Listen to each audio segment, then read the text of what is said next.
good. She is a performer. The boat always amazes me.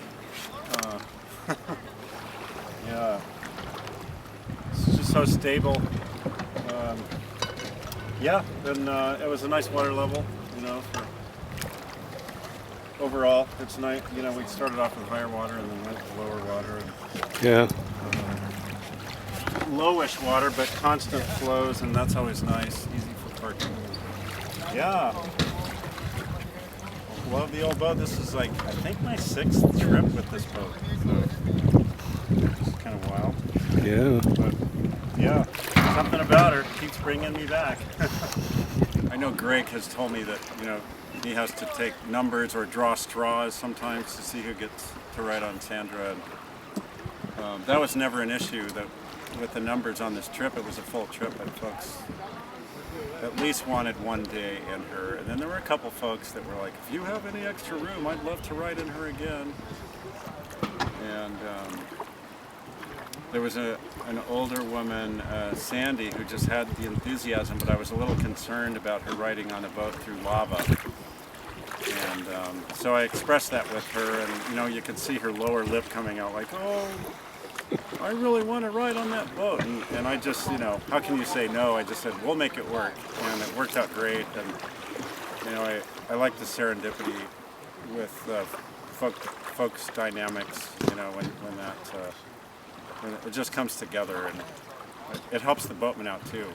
When people are behind an event like that, Lava Follies, there's a lot of dynamics going on there.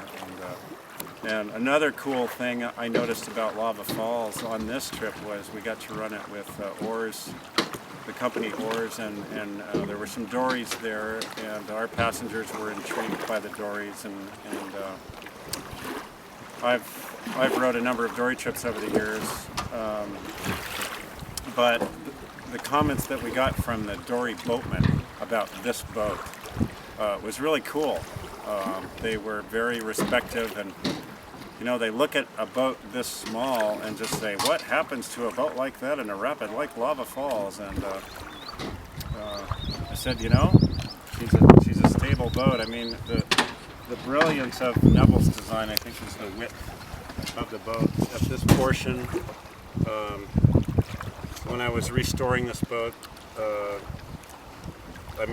width, I just know in my head that the width of this boat, it tapers in a little bit, but it's 60 inches wide, which is wider than any of the dories running down here. So because of that, it's a good stable platform and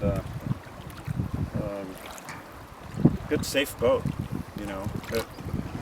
and other people watch it from the rafts, people riding on the boat, and if they're a little leery, she kind of dispels that. They're amazed of her stability. So that's what's great about it. It is literally a trip into yesteryear, that experience. So yeah, she's a treat.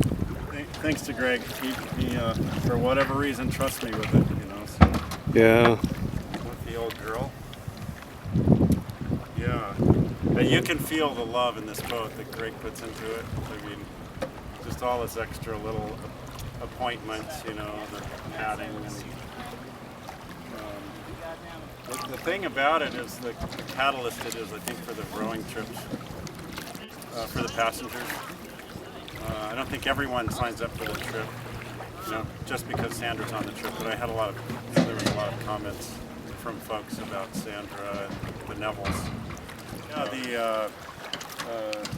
the old-fashioned, if you go back to John Wesley Powell, their boats had a transom, kind of like Sandra.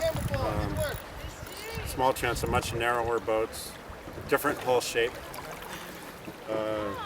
cutwater boat with a V-shaped hull. Not very good for river running, great for all the flat water we run on these rivers, but terrible in rapids. You couldn't get the boat to spin quick enough.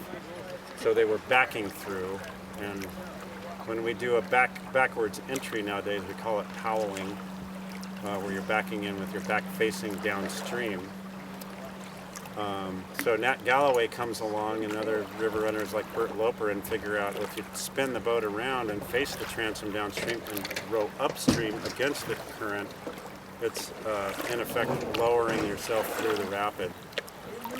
and basically you're buying yourself more time safety-wise to avoid hitting rocks and holes and things that could capsize the boat or break the boat, put a hole in the boat or whatever. And that was the technique that was used for the next 40 years. Cole Brothers, the Julius Stone expedition, and other trips like that. George Flavel, and then of course Buzz Holmstrom kind of took that idea of the Galloway boat and decided, well, you know, if you made it a little wider, which was Neville's thought too, you can add stability, you know, add breadth of beam, it's called, just widen out the boat, still keep the boat flat bottom, add more rocker, which is the floor planing up stem and stern, which adds more spinability when you're facing your danger and trying to maneuver around rocks. That combination helped the boats keep the boats less tippy and more maneuverable. And this is, of course, carried on. Nevills takes this idea, adds more breadth of beam, and then at that point it goes to inflatable boats, basically, after Nevills. And then Martin kind of retrogrades it a bit with the thought of bringing dories on river trips after inflatables had come out. So that was brilliant too, because the dories have more freeboard or space above the water, so the boats don't swamp as easily like these Nevills boats did. It's often in a big rapid you'll fill up this whole cockpit area, which, you know, nowadays is part of the fun, the bailing part, to a degree where it doesn't affect your safety. But Martin takes the dory and puts decks on the dories and shows the boats. He liked the wooden boat concept of showing folks the canyon in a wood boat. And his first trip was in a Nevills boat when he was a reporter, so there's that evolutionary connection of taking a wood boat idea and expounding on that, and it's tied together really well that way. I like that aspect of.